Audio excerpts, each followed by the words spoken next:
everyone, you're welcome to solve this nice math problem, which is the summation from n equal to 1 up to infinity for n squared divided by n plus 1 factorial. So let's provide a solution from here.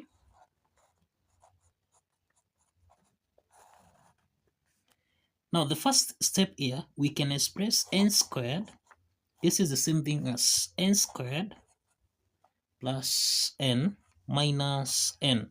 If we say n minus n, this is the same thing as n squared, which we can also express as, since n is common here, we can factor out n into the parentheses. We have n plus 1 minus n. Now substituting this back to the equation here, we have the summation from n equal to 1 to infinity for n into the parentheses. This is n plus 1, cross the parentheses, minus n, then divided by n plus 1 factorial. Now, the next step from here, we can express this as the summation from n equal to 1 to infinity. Now here we have the summation from n equal to 1 to infinity of n into the parentheses n plus 1 minus n over n plus 1 factorial.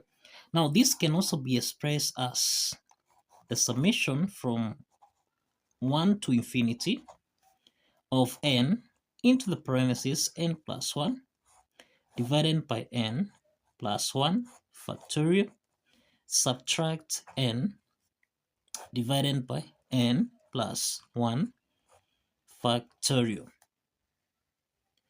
Now this implies that here we have the summation from 1 to infinity of n into the parentheses, this is n plus 1, divided by, we can express n plus 1 factorial as n plus 1 multiplied by n.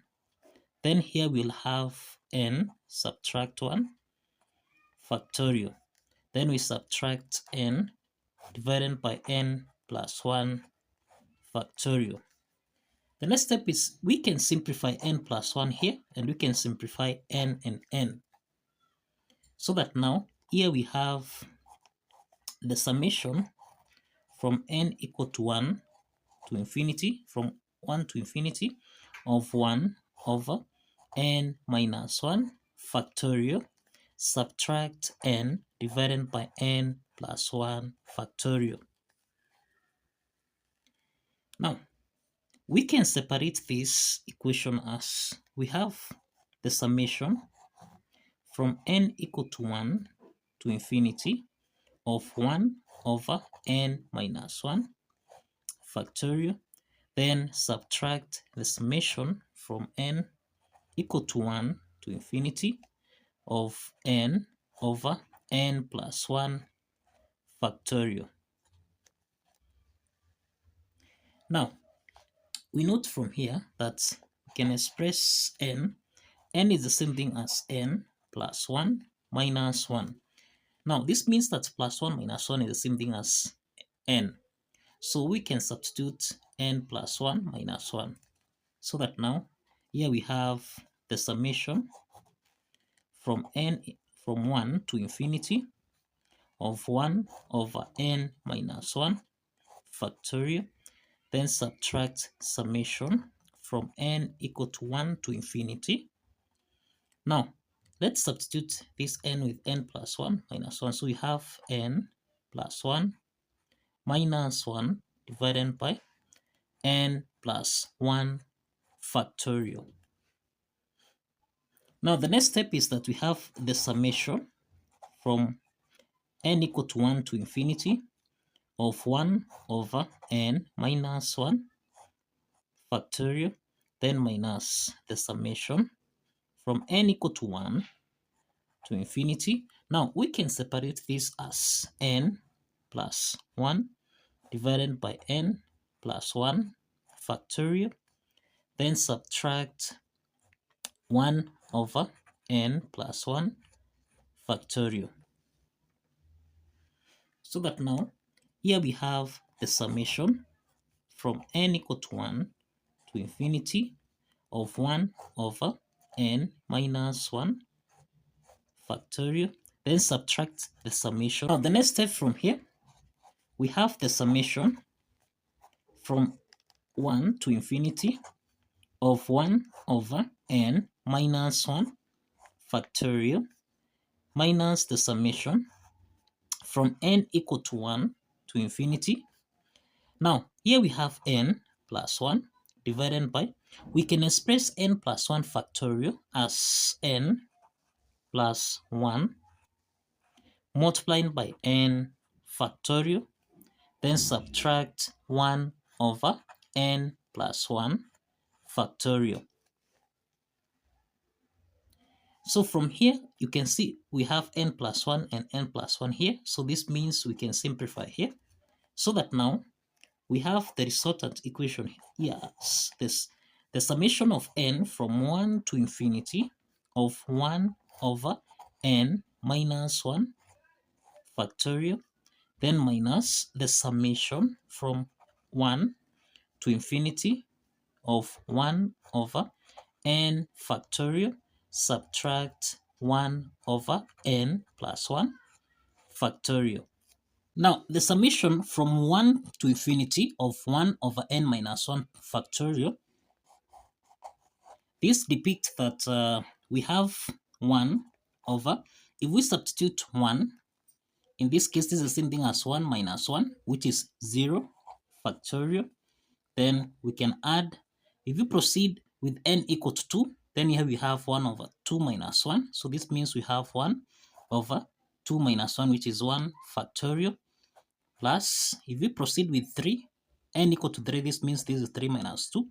3 minus 1, this is 2, so that we have 1 over 2 factorial. And we progress all the way to infinity.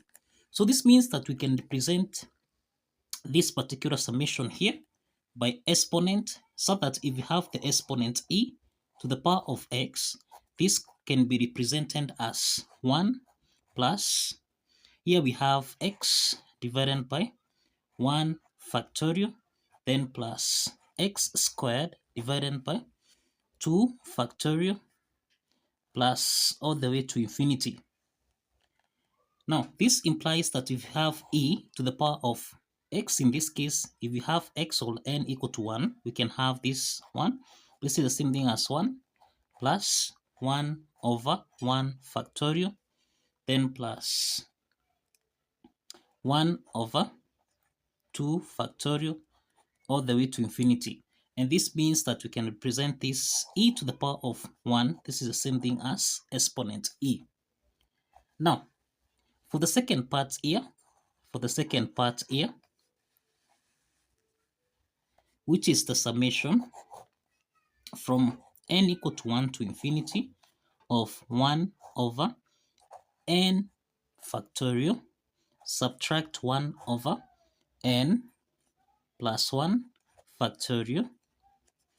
We are saying that this can be represented as, if we substitute n equal to 1, for instance here, this is the same thing as 1 over 1 factorial, subtract 1 over 1 plus 1, this is 2 factorial. Now, if you proceed with 2, here this means this is 1 over 2 factorial, subtract 1 over 2 plus 1, which is 3 factorial. So in this case, this means that this can be equal to 1 over 1 factorial. So this means that the summation from n equal to 1 to infinity of 1 over n minus 1 factorial, subtract the summation from n equal to 1 to infinity of n, that is 1 over n factorial, subtract 1 over n plus 1 factorial. This is equal to exponent e minus 1. Exponent e minus 1. And this is the solution to this math problem. So kindly follow the steps, like this video, and kindly subscribe. please like this video and kindly subscribe. See you in the next video. Bye bye for now.